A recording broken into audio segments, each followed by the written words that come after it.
வணக்கம். நீங்கள் இணைந்து கொள்வது நியூஸ் ஃபர்ஸ்டின் மதிய நேர பிரதான செய்தியுடன். விரிவான செய்திகளுக்கு செல்லும் முன்னர் முதலில் தலைப்புச் செய்திகள்.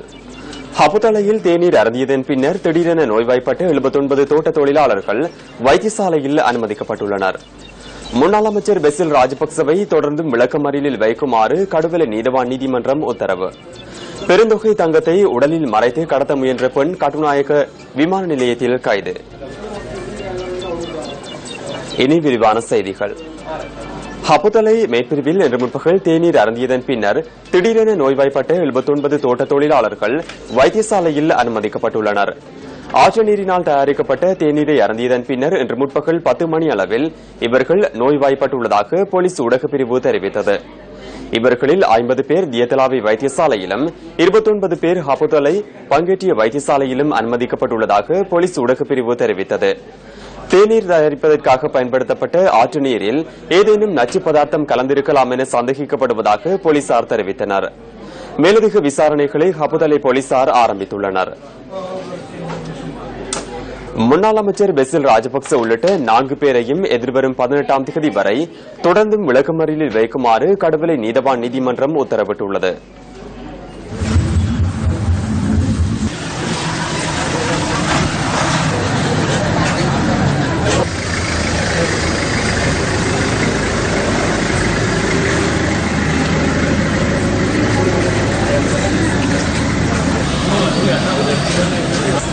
சந்தேக நபர்கள் 4 இன்று நீதிமன்றத்தில் ஆஜர்படுத்தப்பட்ட போது இதற்கான உத்தரவு பிறப்பிக்கப்பட்டுள்ளது. முன்னாள் அமைச்சருடன் விளக்கமறியலில் வைக்கப்பட்டுள்ளவர்களில் பொருளாதார அபிவிருத்தி அமைச்சின் முன்னாள் செயலாளர் டாக்டர் நிகால் ஜெயதிலக, திவிநெகிமு அபிவிருத்தி திணைக்களத்தின் முன்னாள் பணிப்பாளர் நாயகம் RAAK ரணவக மற்றும் அதன் பணிப்பாளர்களில் ஒருவரான RPB திலகசிறி ஆகியோரும் அடங்குகின்றனர். திவிநெகிமு திணைக்களத்தில் இடம்பெற்றதாக கூறப்படும் நிதி மோசடி தொடர்பில் நடத்தப்பட்ட விசாரணைகளை அடுத்து போலீஸ் நிதி மோசடி விசாரணை பிரிவினர் முன்னாள் அமைச்சர் பெசில் ராஜபக்ச உள்ளிட்ட 4 அண்மையில் கைது செய்தனர்.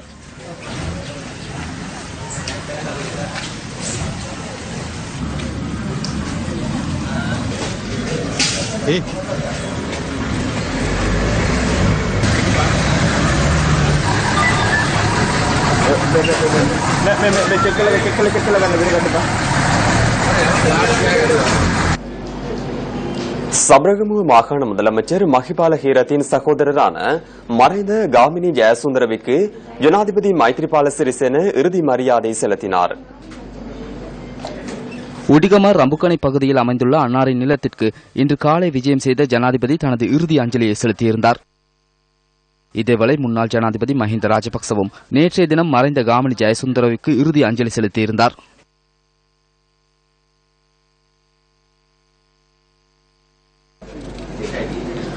துபாயிலிருந்து 5 கோடி ரூபாவுக்கு மேற்பட்ட பெறுமதியான தங்கத்தை சட்டவிரோதமாக உடலுக்குள் மறைத்துக் கொண்டு வந்த பெண் ஒருவர் கட்டுநாயக்க சர்வதேச விமான நிலையத்தில் கைது செய்யப்பட்டுள்ளார். சந்தேக நபரான பெண்ணின் உடலுக்குள் 10 கிலோகிராம் தங்கம் மறைத்து வைக்கப்பட்டிருந்ததாக சுங்க ஊடக பேச்சாளர் லெஸ்லி காமினி தெரிவித்தார்.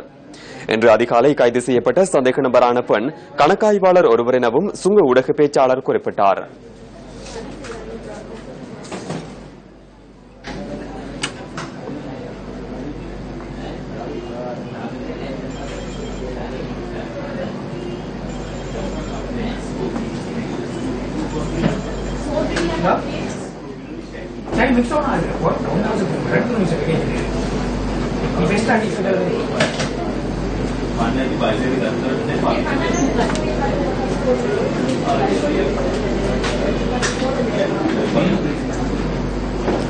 கந்தலாய் பகுதியில் தனியார் பஸ் ஒன்றிலிருந்து தவறி விழுந்து ராணுவ சிப்பாய் ஒருவர் உயிரிழந்துள்ளார். இன்று காலை 2 மணி அளவில் இந்த சம்பவம் இடம்பெற்றுள்ளது. பஸ்ஸிலிருந்து விழுந்த ராணுவ சிப்பாய் சமநல பாலத்தில் மோதி உயிரிழந்ததாக போலீசார் தெரிவிக்கின்றனர். சம்பவத்தில் உயிரிழந்தவர் கந்தலாய் பகுதியைச் சேர்ந்த 23 வயதான ராணுவ சிப்பாய் என அடையாளம் காணப்பட்டுள்ளார். பஸ்ஸின் சாரதி கைது செய்யப்பட்டு விசாரணைக்கு உட்படுத்தப்பட்டுள்ளார். இதேவேளை 2 வீதி விபத்துகளில் ஒருவர் உயிரிழந்ததுடன் மற்றொருவர் காயமடைந்துள்ளார். அனுராதபுரம் பாதனிய பகுதியில் இடம்பெற்ற வீதி விபத்தில் ஒருவர் உயிரிழந்துள்ளார்.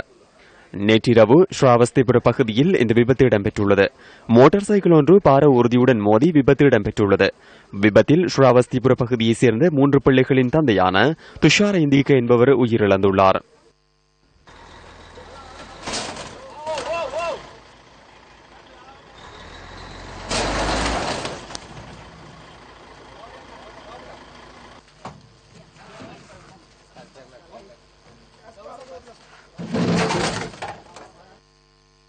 இதேவேளை அனுராதபுரம் பாதனிய பகுதியில் இடம்பெற்ற மற்றொரு விபத்தில் ஒருவர் காயமடைந்துள்ளார். பாதனிய 2ஆம் மைல்கல் சுற்றுவட்டத்தின் அருகில் இந்த விபத்து இடம்பெற்றுள்ளது. போலீஸ் ஜீப் ஒன்றுடன் மோட்டார் சைக்கிள் மோதி விபத்துக்குள்ளாகியுள்ளது. விபத்தில் காயமடைந்த மோட்டார் சைக்கிளின் சாரதி அனுராதபுரம் போதனா வைத்தியசாலையில் அனுமதிக்கப்பட்டுள்ளார்.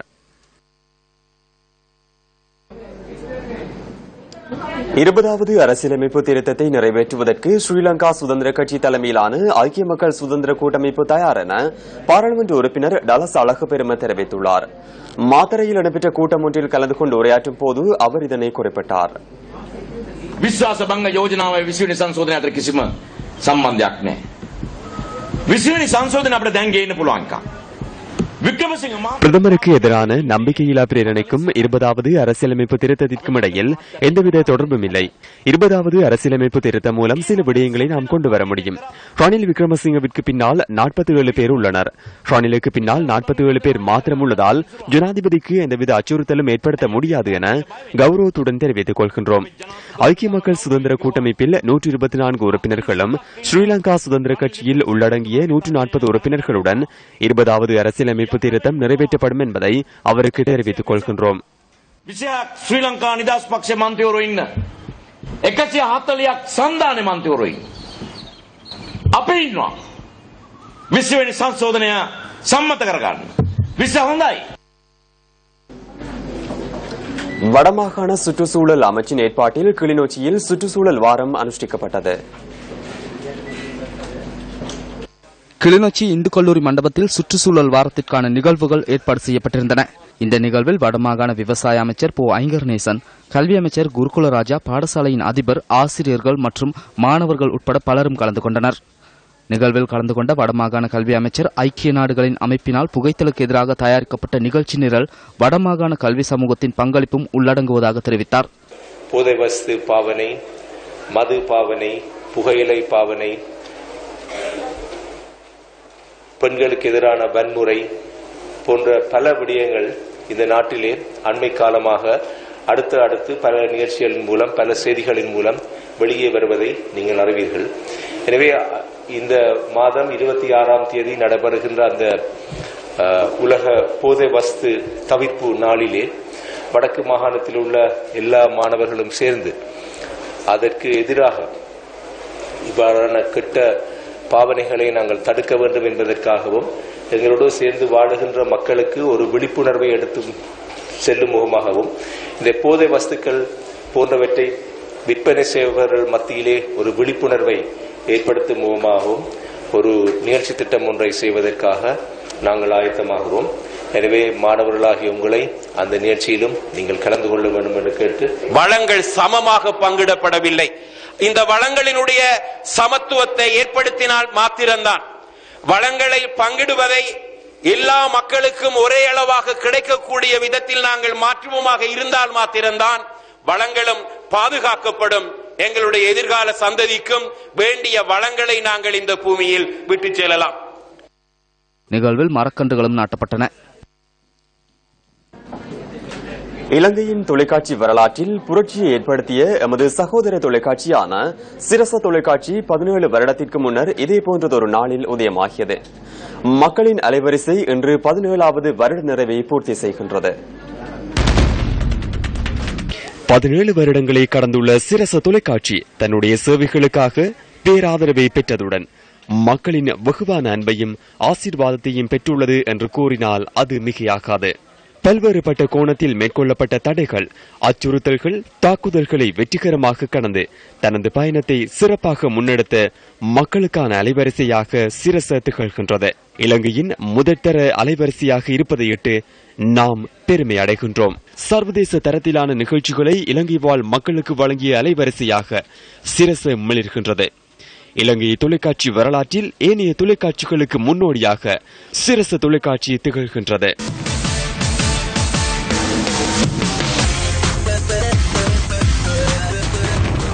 மக்களுக்கு தேவையான விடயங்களை நேரம் மறைந்து முன்னெடுப்பதில் சிரச தொலைக்காட்சியின் வெற்றி பயணம் தங்கியுள்ளது. இலங்கையில் மட்டுமல்ல, இலங்கையின் அயல் நாடுகளிலும் தனது சேவைகளை சிரச தொலைக்காட்சி முன்னெடுத்திருந்தது.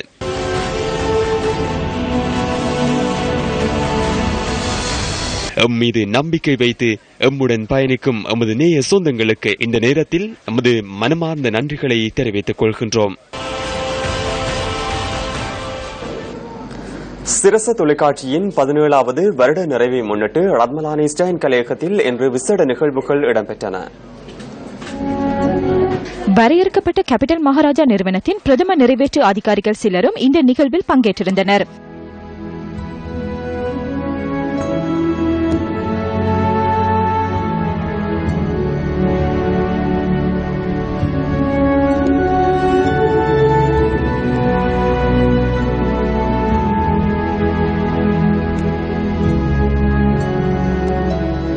பதினேழாவது நிறைவாண்டி நிகழ்வுகள் மத அனுஷ்டானங்களுடன் ஆரம்பமாகியது.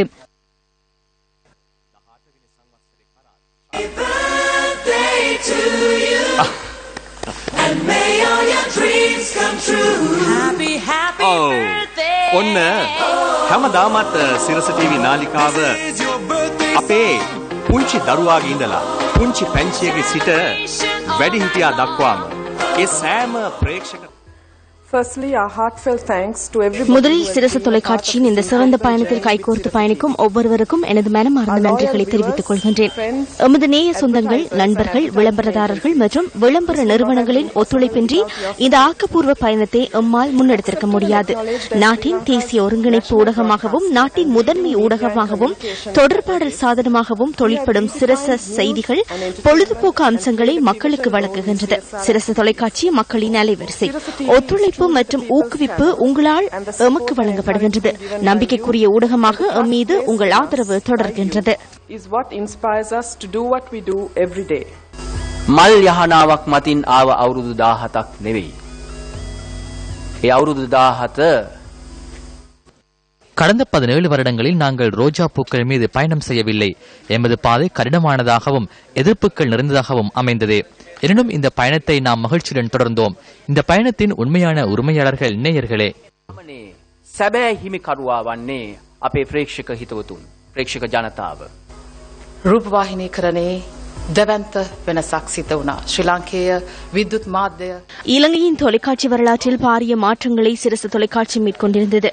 முதன்மையான கண்டுபிடிப்புகளுடன் நாம் பயணித்தோம். எமது பார்வை எப்போதும் மாற்றத்தின் பக்கமே இருந்தது. எங்களது நம்பிக்கையாலும் அன்பாலும் நாட்டு மக்களின் பேராதரவு மிக்க தொலைக்காட்சியாக நாம் வளர்ந்துள்ளோம். ඔබේ විශ්වාසය අපිට ලබා දුන්න හින්දා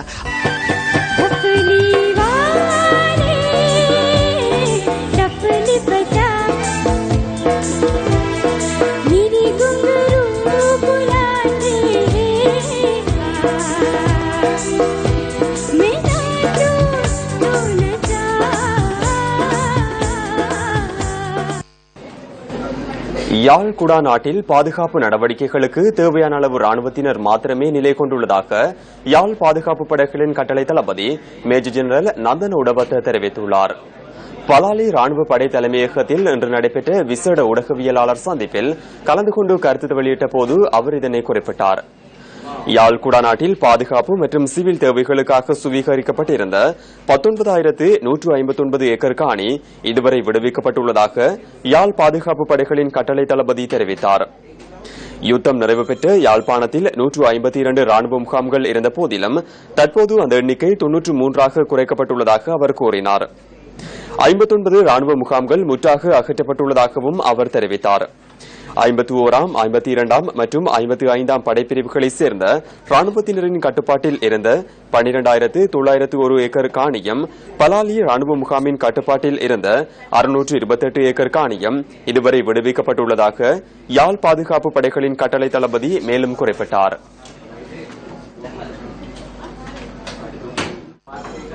இத்துடன் நியூஸ் போஸ்டின் மதிய நேர பிரதான செய்தி நிறைவு பெறுகின்றது. மீண்டும் சந்திக்கலாம் நியூஸ் போஸ்டின் 2:25 மணித்தியால செய்தியில். வணக்கம்.